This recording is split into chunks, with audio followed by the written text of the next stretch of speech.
welcome to the seventh of 7 public hearings on the draft Programmatic Environmental Impact Report for the light brown apple moth eradication program. My name is Julie Ortiz, and I'll be the moderator for tonight's public comment session. Also here tonight are Jim Raines, who's a staff environmental scientist with the California Department of Food and Agriculture, and Susan Hupkins, who's the project manager with Entrix. That's the environmental consulting firm that prepared the EIR. So tonight, I'm just going to briefly go over our agenda for tonight. This is a public comment session. We're here to listen and record your statements and thoughts on the draft environmental impact report. We have a court reporter here over at the table who's recording all comments. And as such, we're not going to be responding to the comments tonight. Those questions and comments are going to be addressed in the final environmental impact report in writing. There are a number of ways that you can comment after tonight's hearing. You have until September 28th to submit comments in writing. And information on how to do that is on this comment card, and I'll go over that in a little bit more detail in a minute. I'd like to turn it over to Jim to say a few words. Like what you just said. Good evening, I'm Jim Raines. I'm a staff environmental scientist with CDFA, and I am also the project manager for the light brown apple moth EIR. As she has noted, tonight is the last of 7 public comment sessions on the EIR. Your comments tonight will be transcribed into the administrative record for the EIR. You can also, as she's noted, submit written comments tonight on the comment cards provided, and we will not respond tonight to your comments.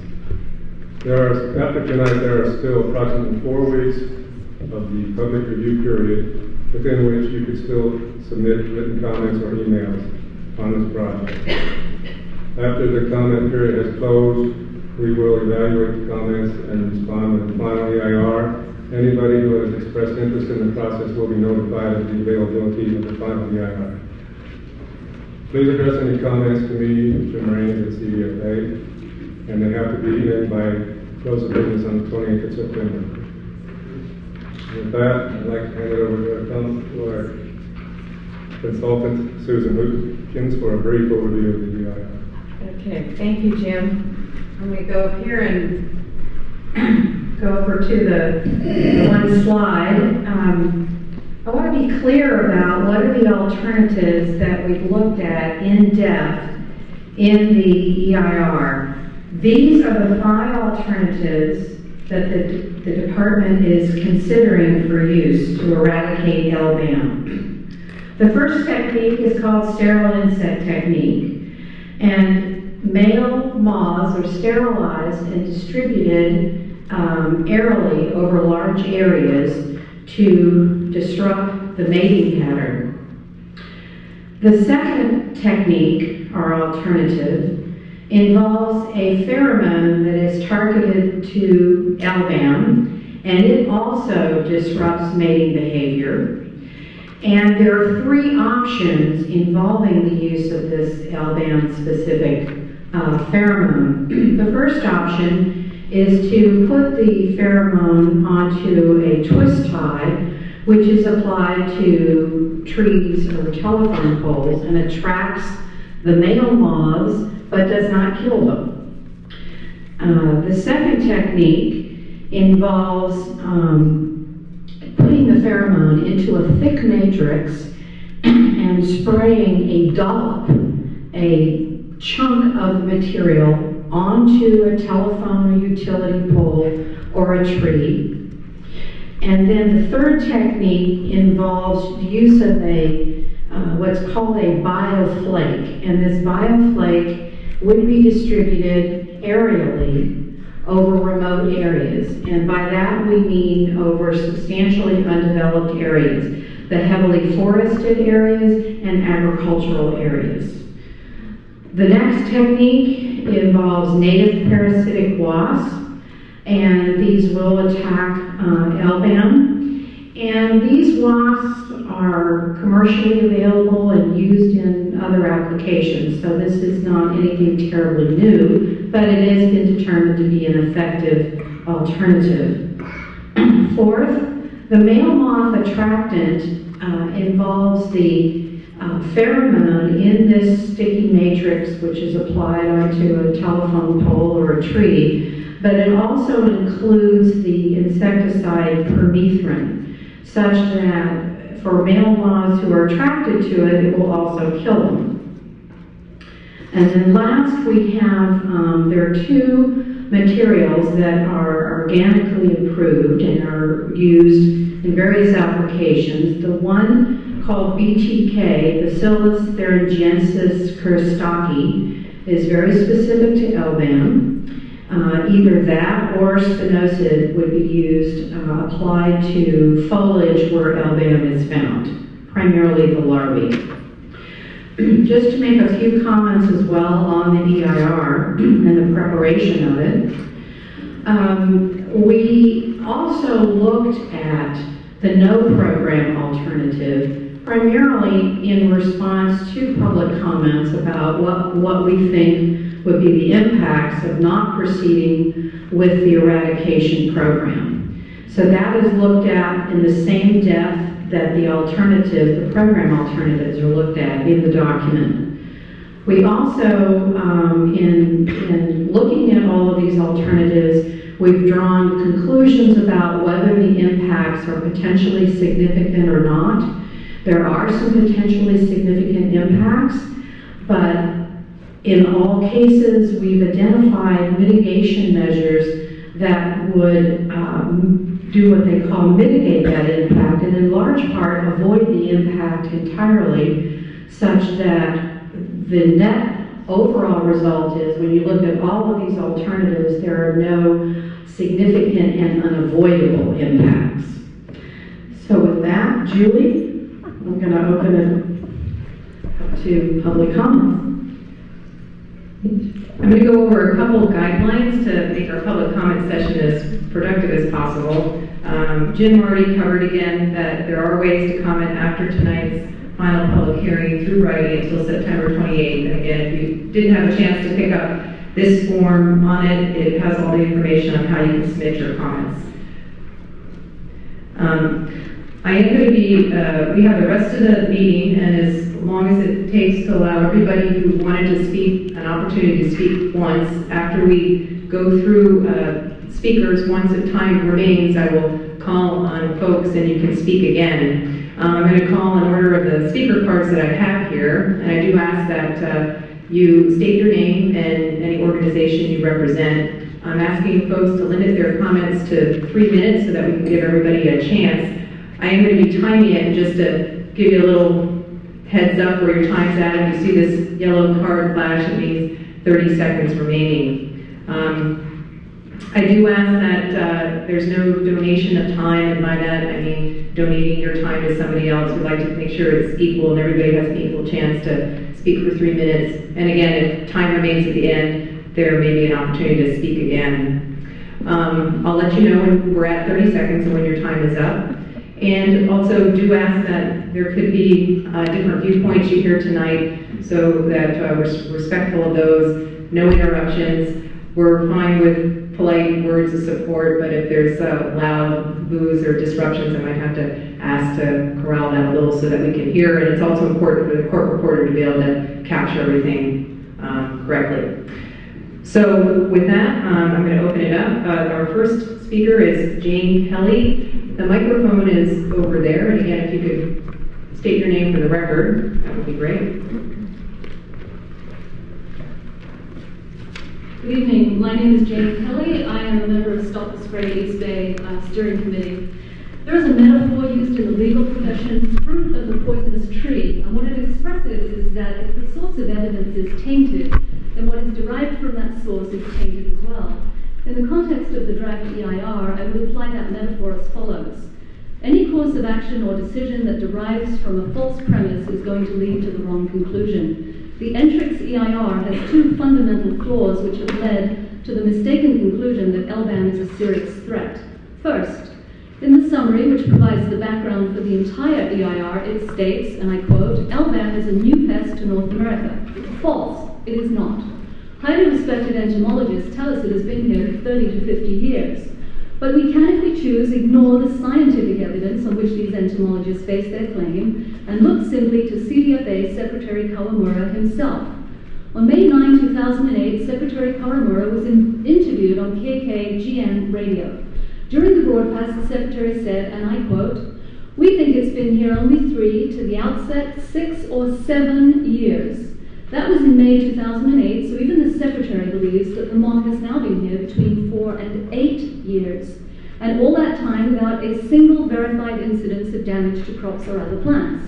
Second, the EIR states that the CDFA is working, quote, "to achieve the overall goal of LBAM eradication from California," unquote. Their objective is false, and they know it. The CDFA must use the term eradication because it is that word which triggers the release of federal funding. If they used the correct term control, they would not receive these millions of dollars.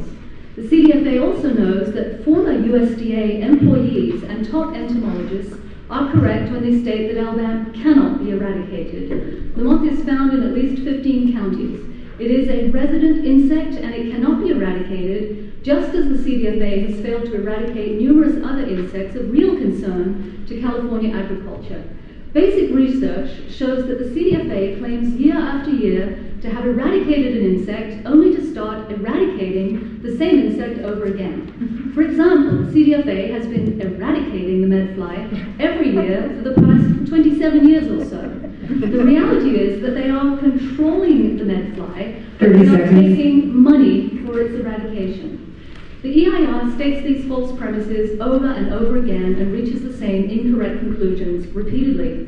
Under the section Alternatives Eliminated from Further Consideration, it states that integrated pest management, the environmentally safe way of controlling insects, was not evaluated because, quote, "it does not meet the objectives of eradication."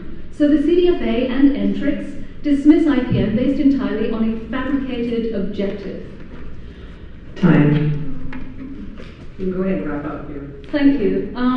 I hope you will see that this EIR assumes a course of action that is unwarranted as well as unsafe and infeasible.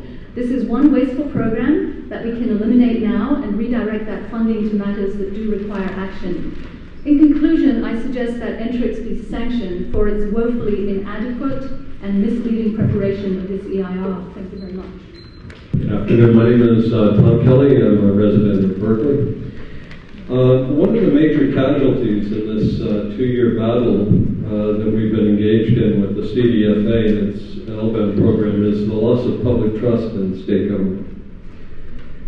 While many of us may have strong opinions about politicians, most of us have continued to believe that state agencies charged with protecting the health and well-being of Californians were doing just that.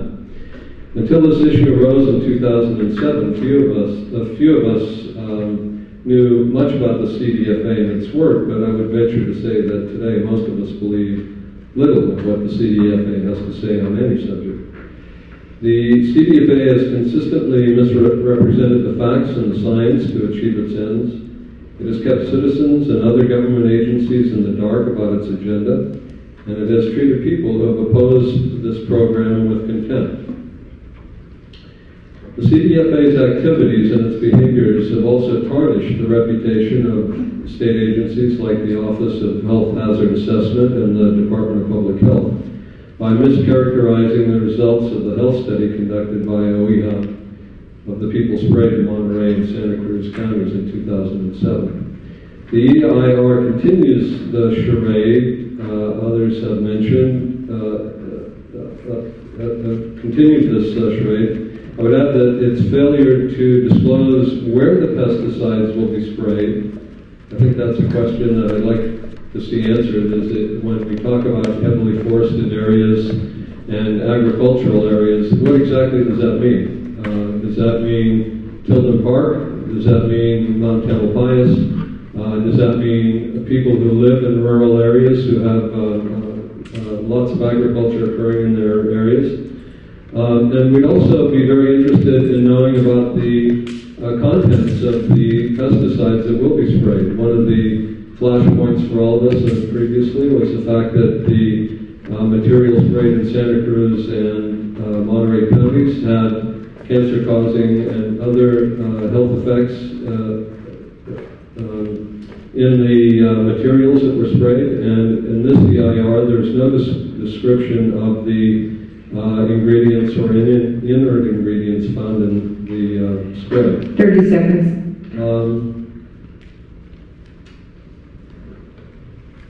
Actually, I think I'll leave that to everyone else then. Thanks very much. My name is Robert Lieber. I'm a member of the Albany City Council, and I'm here representing the City of Albany. I'm a little outraged that this report seems to ignore the comments of the city and individuals and experts in the original scoping session. And I want to let everybody know, and this is a little off track, but I don't think people realize that when there's a project in the city, a developer comes to us and we take over the environmental impact report, and we are the lead agency, the city, we handle it, we are separate from that developer. Now, while it's legal, CDFA actually is the lead agency on their own project. So there's a big conflict of interest here. And I don't think people realize that. It is not illegal, but it is still a conflict. I'm just going to ask some questions, I think. The draft ERAs says that both California agriculture and native forests are at risk if the moth is not eradicated. What definitive, confirmed damage has the apple moth done in the state? Is there any damage over the last 2 years beyond one unconfirmed instance of damage to a blackberry field reported by a CDF employee? What specific scientific evidence is there from California or anywhere in the world that a native forest is at risk from the apple moth or has been devastated?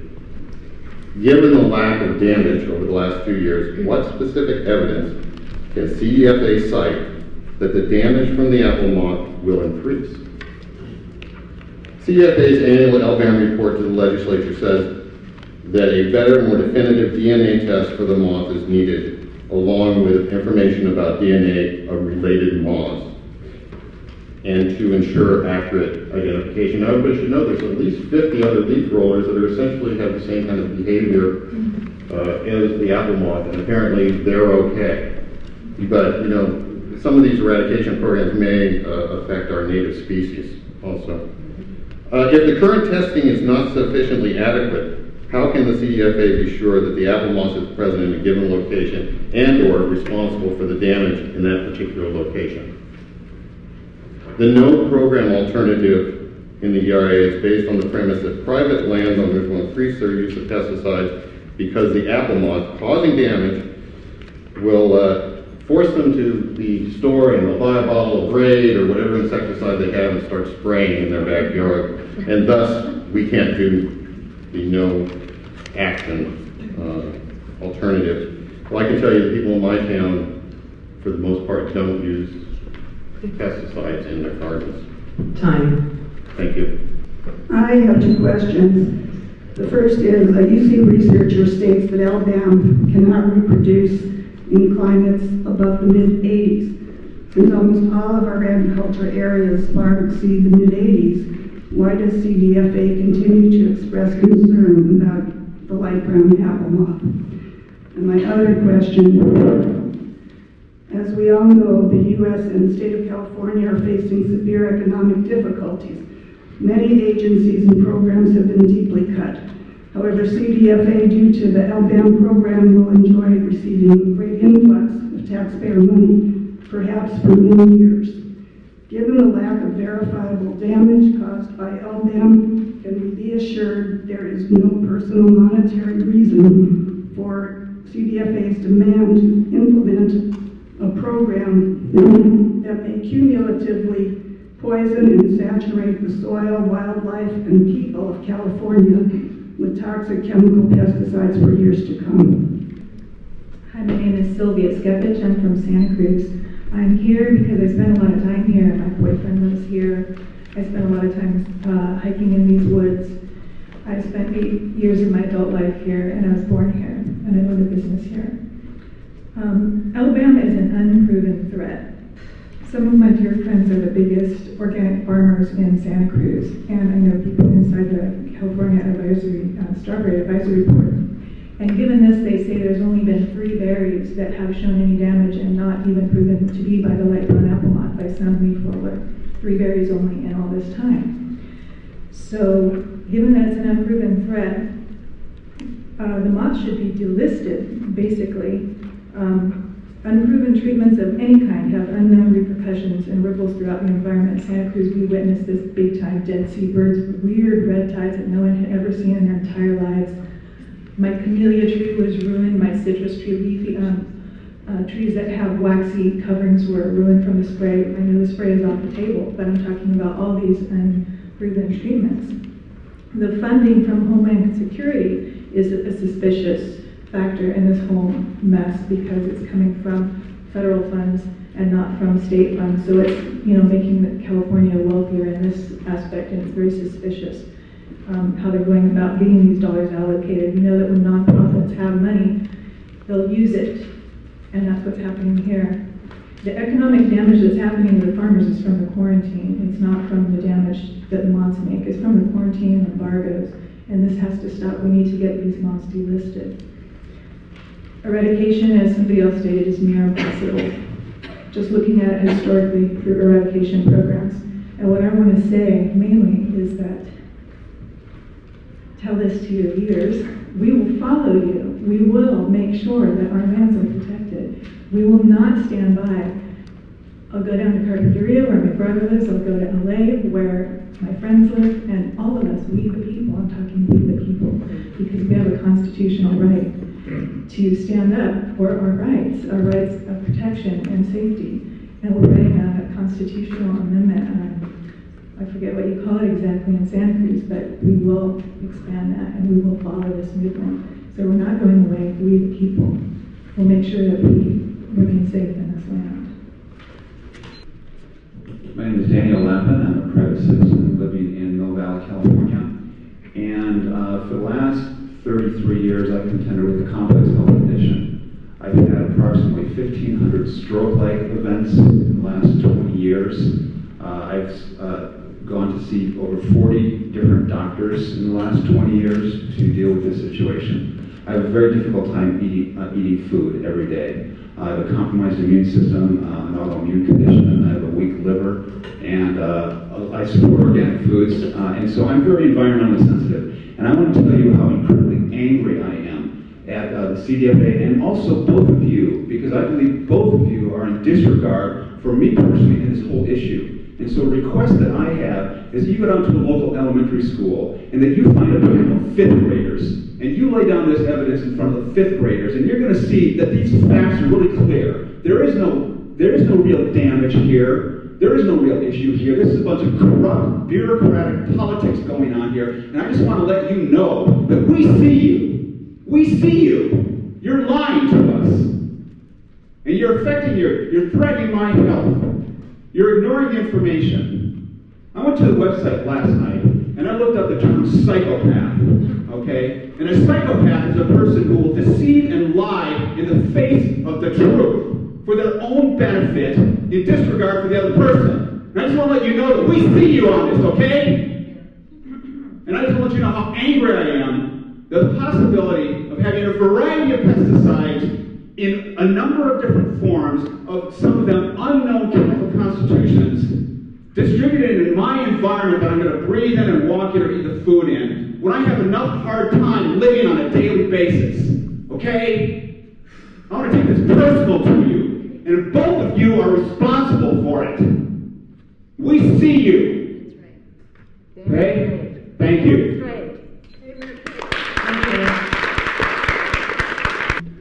My name is Celeste, and I'm a substitute teacher in the Berkeley Elementary Schools.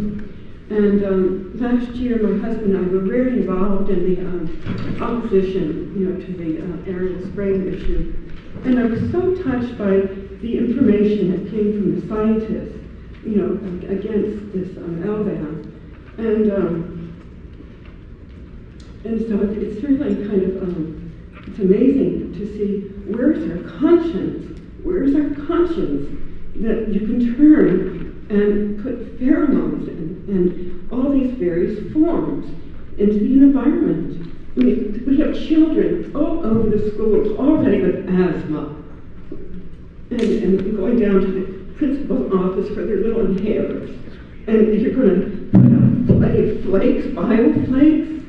I mean, we're already talking about the great Pacific garbage patch, that's in the ocean.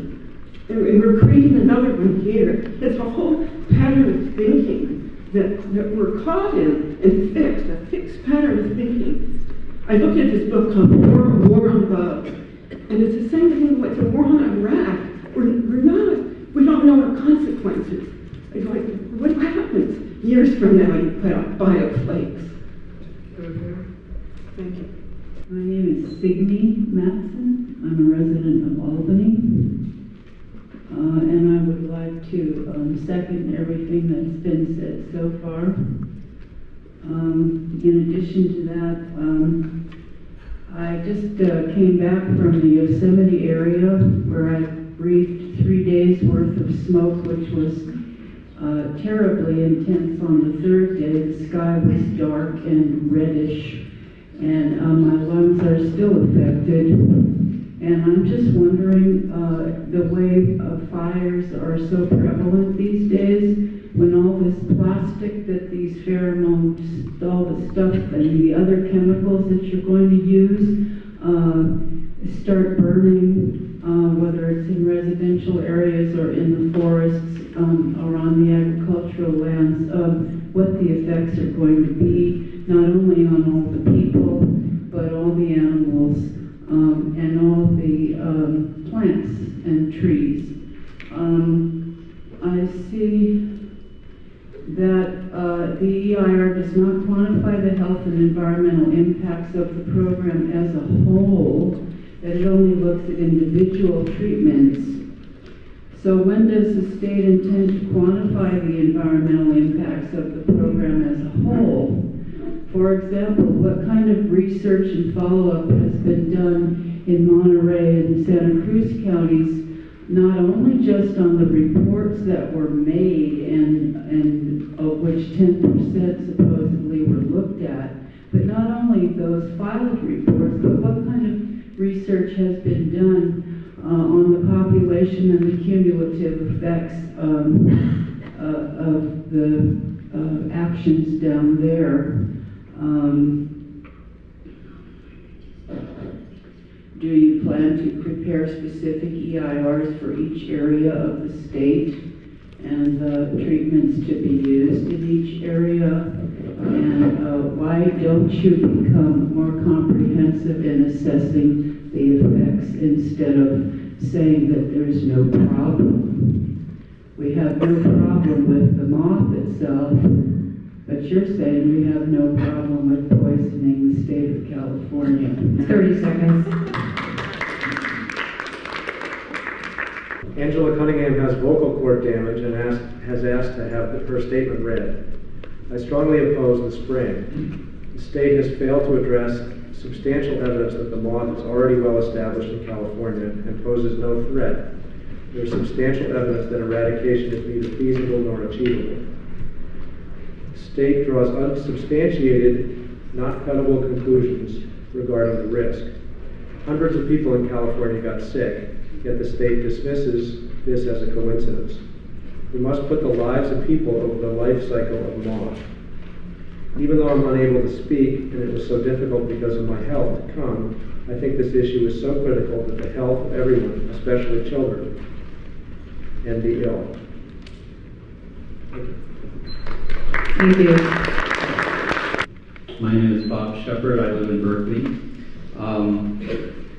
The draft EIR says or indicates that there are no negative health impacts from the proposed eradication methods. However, the EIR fails to present any evidence to substantiate this, nor did they investigate the health effects that individuals, animals, and plants experienced from previous spraying. Therefore, the EIR should be rejected. And if this particular issue is not investigated, in other words, investigating the various symptoms that were presented from previous sprayings, my concern is that the Attorney General should really look into possible fraud charges against those people that are preparing this EIR that are claiming that there are no ill health effects from it. And also, I think the state should consider a little more drastic action. They should, if there are going to be airplanes flying around spraying stuff over communities, they should consider funding local law enforcement agencies so that they can interdict these aircraft before they damage the population and animals and plants and so forth. Thank you. My name is Elizabeth Martin Craig, and I'm the Northern California community organizer with Pesticide Watch. Pesticide Watch is a statewide nonprofit, and our mission is to prevent pesticide exposure, to support local farming, and to build healthier communities. And we find that the draft EIR is based on flawed assumptions and incomplete, invalid science, and does not adequately address and assess the LBAM program and its implications. Specifically, it fails to address any of the flawed assumptions on which the LBAM program is based. It does not address substantial evidence that LBAM is well established in California and poses no threat, so no quarantines or treatments are needed. The EIR assumes eradication as the program's goal, even though there is substantial evidence that eradication is neither feasible nor achievable. As a result, the EIR dismisses non-toxic control strategies, such as integrated pest management. Second, it does not assess the impacts of the LBAM program as a whole. The EIR evaluates each proposed LBAM eradication treatment separately, without accounting for the fact that these treatments would be used in combination. Thus, the EIR does not adequately assess the actual health impacts of the program as a whole. Third, it draws unsubstantiated, not credible conclusions about the risks of the proposed treatments. For example, the EIR astonishingly finds no negative health or environmental impacts from ground or aerial pesticide spraying, even though aerial pesticide spraying sickened hundreds of people on the Central Coast in 2007. Ironically, the EIR concludes that the only negative impact of aerial spraying would be airplane noise. Fourth, it defines the treatment area too broadly. The EIR identifies almost the entire state of California with its widely variable geographic and ecological zones as the potential LBAM treatment area without specifying what treatments would be used where, when, or how, or what the environmental impacts on any given area would be. And finally, fifth, it misrepresents the no action alternative. The EIR defines that the do nothing alternative, which EIRs are required to include, as a scenario in which private landowners would use large amounts of dangerous pesticides to try to control the moth, even though there is no factual evidence to support this assumption. As a result, the EIR finds that no action alternative has more severe environmental consequences 30 seconds. Thank you, than the multiple mass chemical or other treatments that the state proposes for LBAM. Thank you. At the EIR scoping session, I led the committee with 1,000 peer-reviewed abstracts from the NIH linking benzene to cancer. I did so as the spray of the day was Checkmate, which contains benzene molecules, as does spinosad and permethrin. Twice Nobel Prize laureate Linus Pauling explained benzene's carcinogenic properties in his theory of electronegativity. This phenomenon, coupled with benzene's electromagnetic flux field, makes the molecule highly carcinogenic, as any pediatrician with a young leukemic patient can tell you. The issue of benzene toxicity was not addressed in the EIR draft, and neither was the issue of the extreme water use for the spray addressed. I don't know if BTK contains benzene, but it is possible.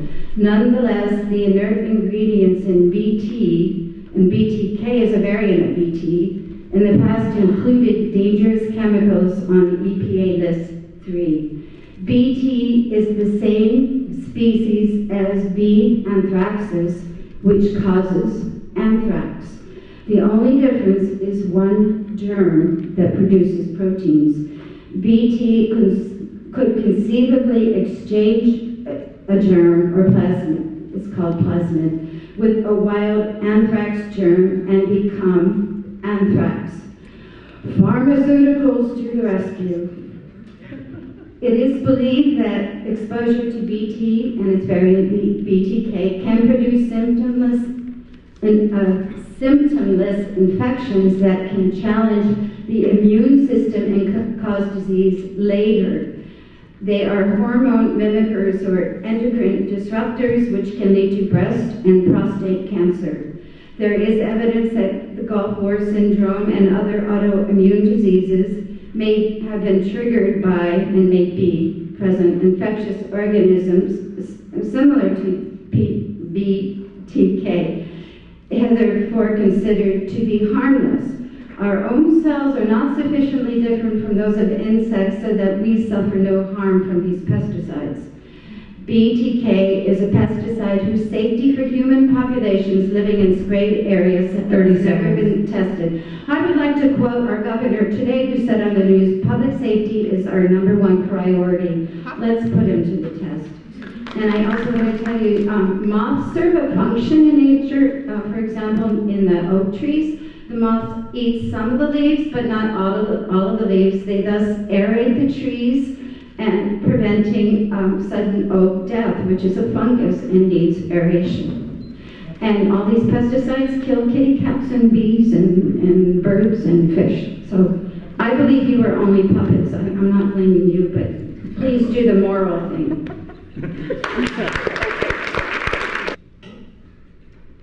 Hello, my name is Carolyn Cohen.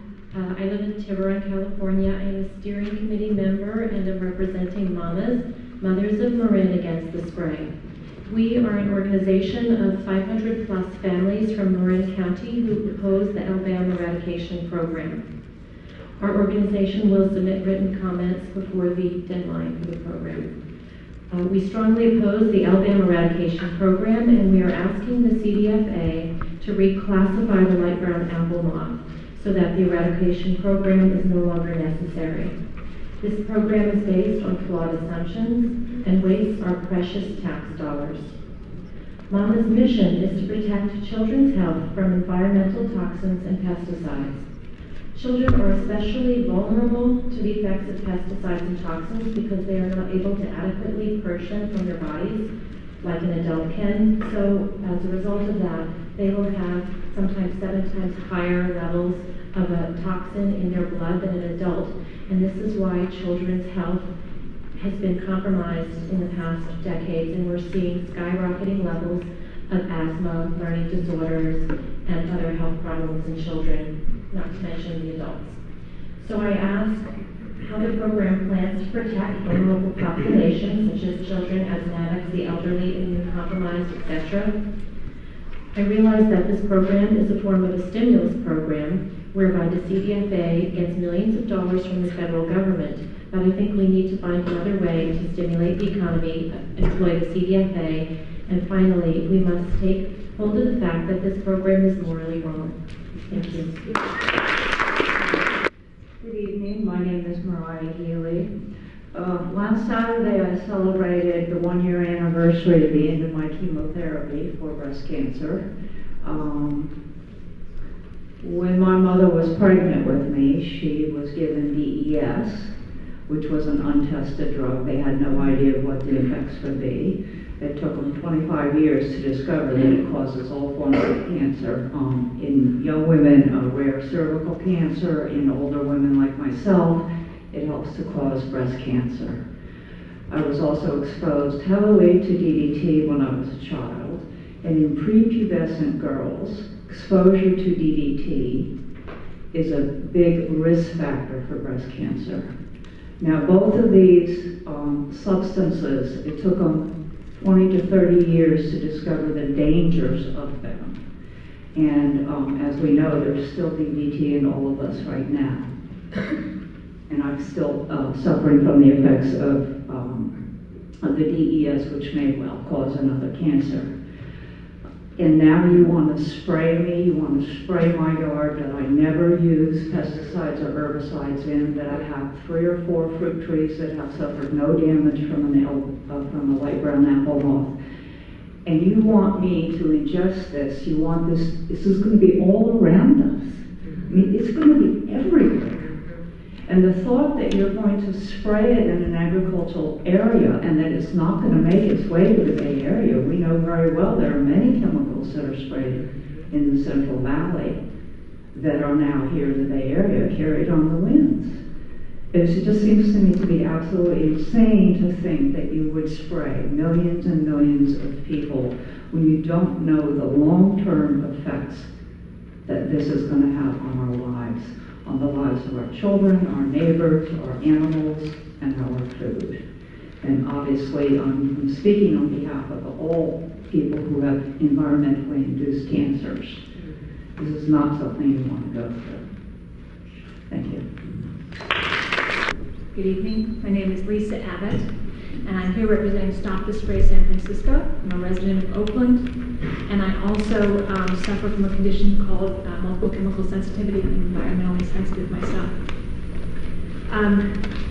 Our comments on the EIR include the fact that the EIR does not address whether or not this is even necessary. There's no evidence of any damage that's been done to agricultural products or natural forest areas by the LBAM. It also doesn't address the effectiveness of the program. There's no scientific evidence in the EIR to suggest that the eradication program will be effective in getting rid of the moth.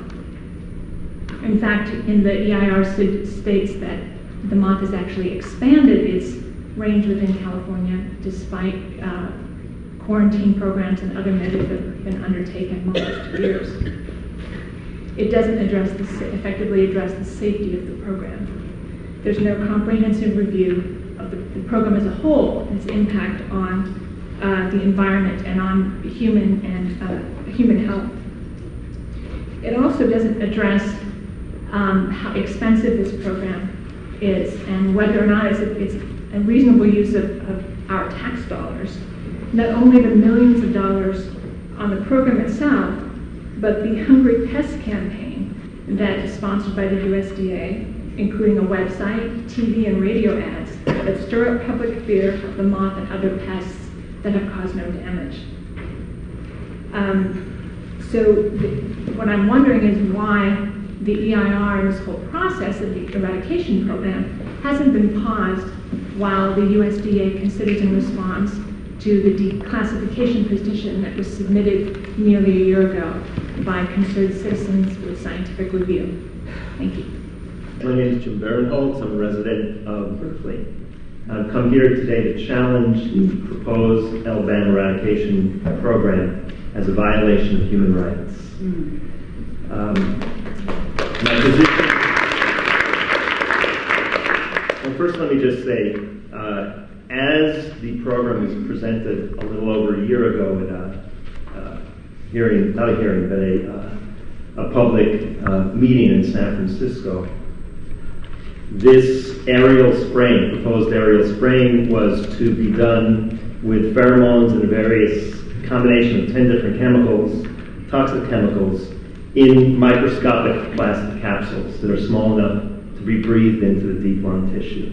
The plastic itself is toxic, okay?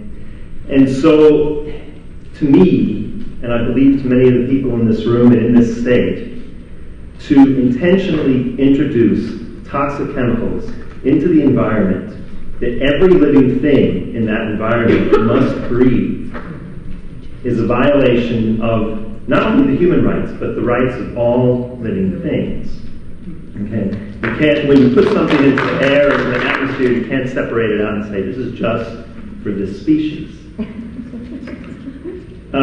Many of us here, many of the people in the state, particularly in this region of California, choose to eat natural foods as much as possible, as much as we can afford, as much as they're available, because we do not want to put chemicals into our body. We trust nature. It's, in fact, part of spirituality for many of us. So this is a religious issue as well, our religious rights, okay, to live in a natural way. Nobody is forcing us to eat foods we don't want to eat. Many of us choose not to smoke cigarettes. We have that choice. But when a chemical is sprayed into the air that everybody must breathe, whether they like it or not, that is a violation of human rights.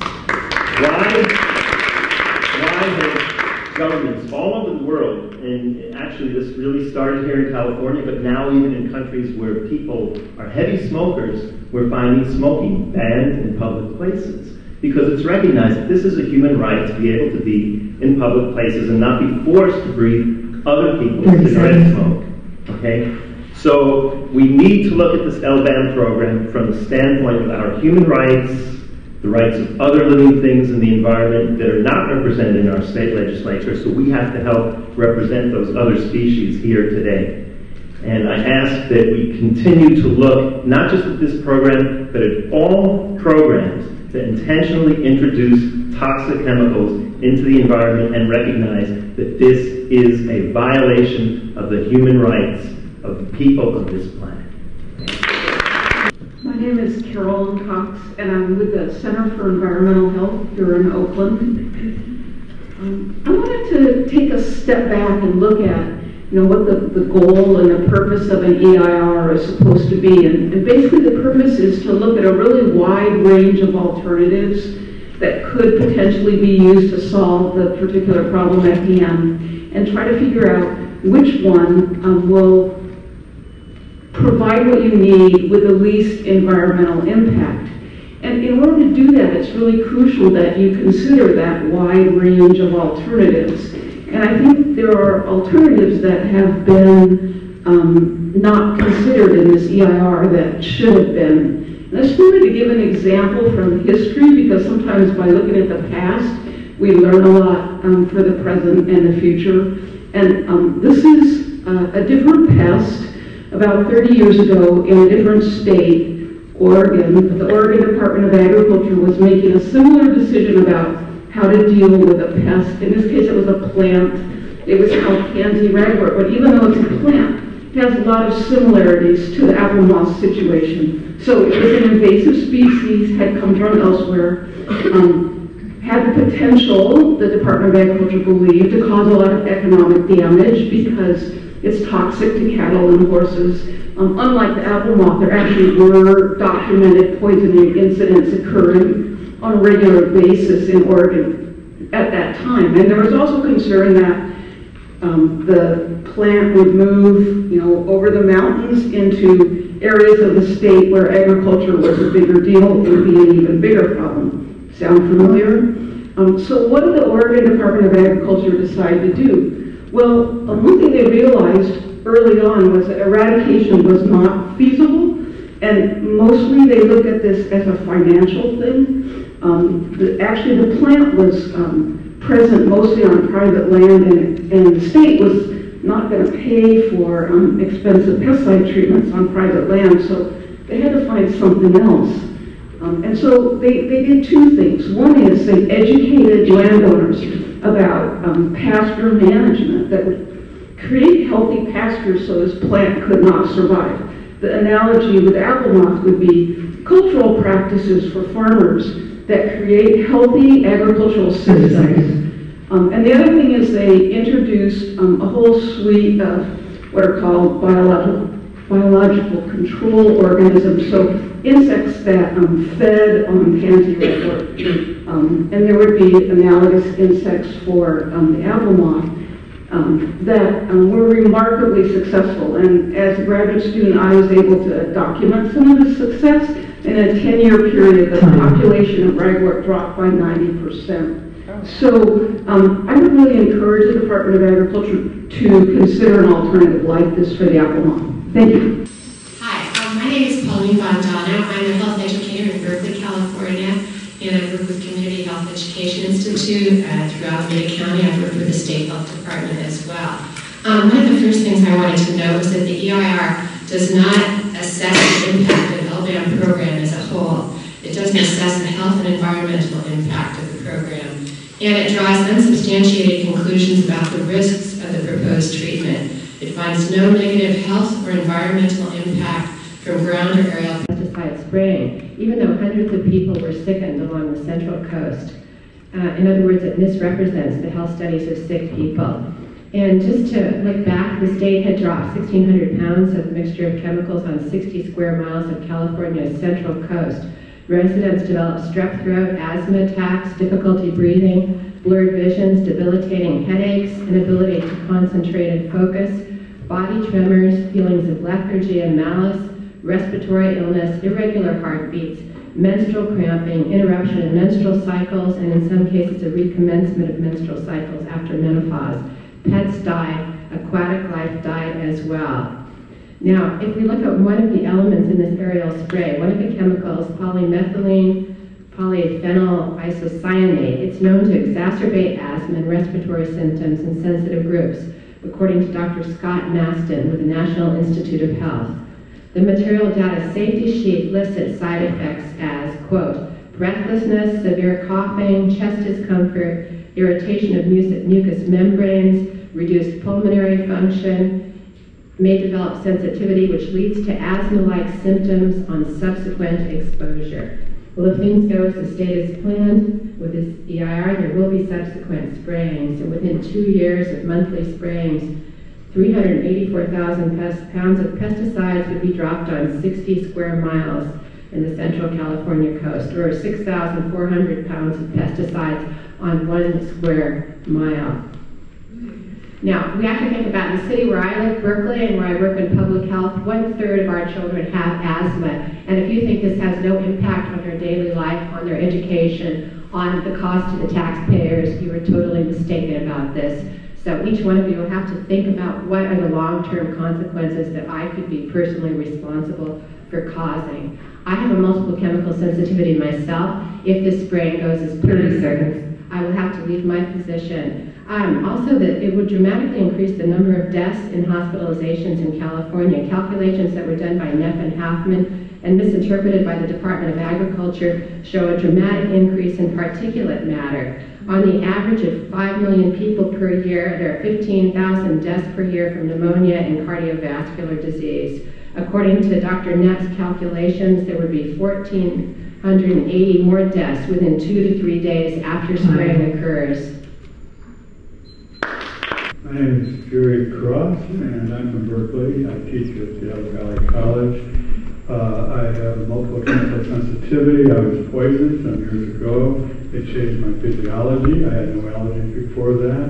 The gentleman talks about how hard it is to go to work, and you hope you can make it, and food you eat and everything. And my students cannot wear perfume. They cannot wear cologne or shampoos. I'm concerned about the attack on clean air, organic food, water. There's some hope, perhaps. Lisa Jackson, now the head of the EPA, replaced Mr. Henderson of the Bush administration, who used to deny scientific facts. I've heard a lot of people mention things like the moral aspects of it, the human rights, the public health. Mr. Stewart, who is the dominant almond grower in the world, also a pesticide backer and the owner of Checkmate. He should come out in the open and be at this meeting so we could talk to him and show him our babies and our children.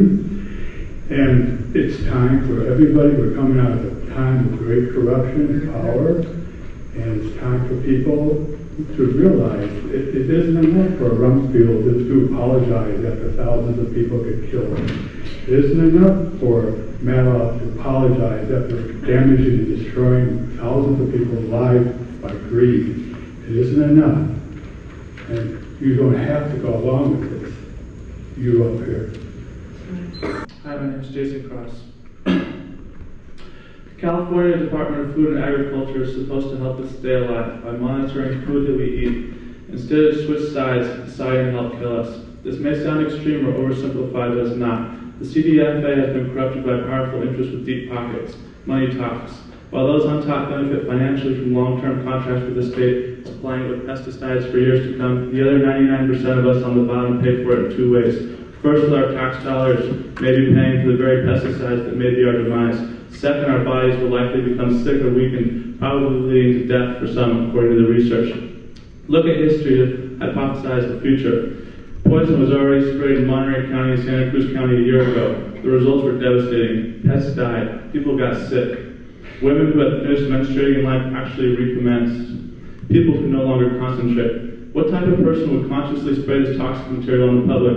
Someone who is corrupt, getting paid to do it, does not care about the people, and wants to depopulate society on a large scale. Why are people not up in arms? The state knows what it is doing us wrong. They tell us that we can protest. We already did that last year. Why is this horrible proposal even on the discussion again? The scientists already testified at Berkeley City Council last year, explained that the moth is already in Australia and New Zealand and has caused no problems. The scientists explained that aerial spraying will not eliminate the moth. This allows the state to spray indefinitely, aka forever, until all liberal inhabitants of California are extinct. This type of logic is similar to Bush's search for weapons of mass destruction. If they do not exist, you can look for them forever, dragging out the time spent in the war in Iraq. If the spray will not kill the moth, it can be applied forever, the state claiming it to be an agricultural necessity. Not true. I guess it's time for depopulation, according to the 1% elite on top. I was wondering what was being discussed at the billionaire meeting in New York a few months ago. The meeting happens once a year. One must be a billionaire to attend. No media or outsiders are admitted. Now I have an idea. It looks like those on top in society have lost their ethics and values for humanity. Truly a sad day in the world. In an ideal world, the state would drop this proposal like a dead fly, allowing the people to continue their lives in relative peace. If I wanted to be a victim of an aerial assault, which is what this is planned, I would move to Afghanistan or Iraq. But no, I live in America, supposedly the freest nation on earth. I'm not feeling so free when danger is just over the horizon for myself and those that I care about. This is very wrong, and the state needs to be called on it. Otherwise, the people will unite and defend themselves from this proposed assault on life, liberty, and pursuit of happiness that chronic illness eliminates. Why are people not up in arms? People do not know that this is planned. They're too busy working, trying to survive these difficult economic times during this time period called the Great Recession. Time. Thank you.